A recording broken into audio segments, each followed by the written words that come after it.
I refused to pay for my stepdaughter's wedding. My wife passed away when my sons were 7 and 4. For years, it was just the three of us trying to figure out life without her. Then I met someone who understood loss. My new wife had been through her own divorce and had a 13-year-old daughter. When we got married 12 years ago, my sons were 13 and 8, and my stepdaughter was 13 too. I knew it wouldn't be easy, but I was determined to be a good father figure to her. From day one, I treated her like my own. I'd wake up early to make her breakfast, drive her to school every morning, and never missed a single one of her dance recitals or school plays. When she wanted to join an expensive art program, I worked extra hours to afford it. I paid for the best private school in our area because I wanted her to have every opportunity. For Christmas and birthdays, I'd spend hours picking out gifts I thought she'd love. But it never seemed to be enough. She'd open my gifts without a thank you. At dinner, she'd barely talk to me. When I asked about her day, she'd give one-word answers and leave the room. My wife kept telling me to be patient, that she just needed time to adjust. So I waited and waited. The breaking point came at her high school graduation. My eldest son had invited my wife to his graduation the year before because he saw her as part of his life. I thought my stepdaughter would do the same for me. But she only invited her mother and grandmother. When I asked why I wasn't invited,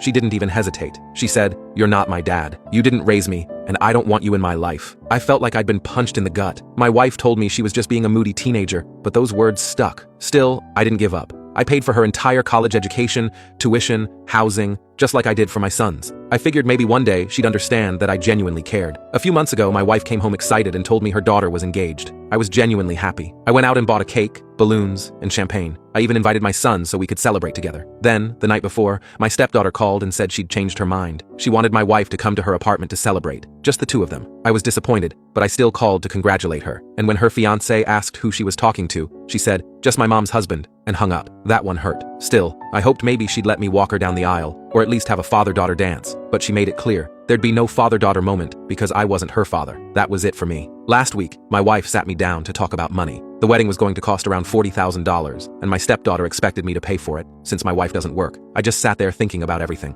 12 years of rejection, 12 years of trying to be a father, and now she wanted me to write a check for $40,000? I told my wife no. I said she could use her savings if she wanted to contribute, but I wasn't paying for the wedding. My wife was furious. She said I was being petty and cruel, that I was ruining her only daughter's big day. She said she barely had $8,000 saved and it wasn't enough. Within hours, her whole family started calling me, saying I was selfish and heartless. But here's the thing, if I'm not her father, then I don't have a father's obligations. You can't reject someone for over a decade and then expect them to fund your wedding.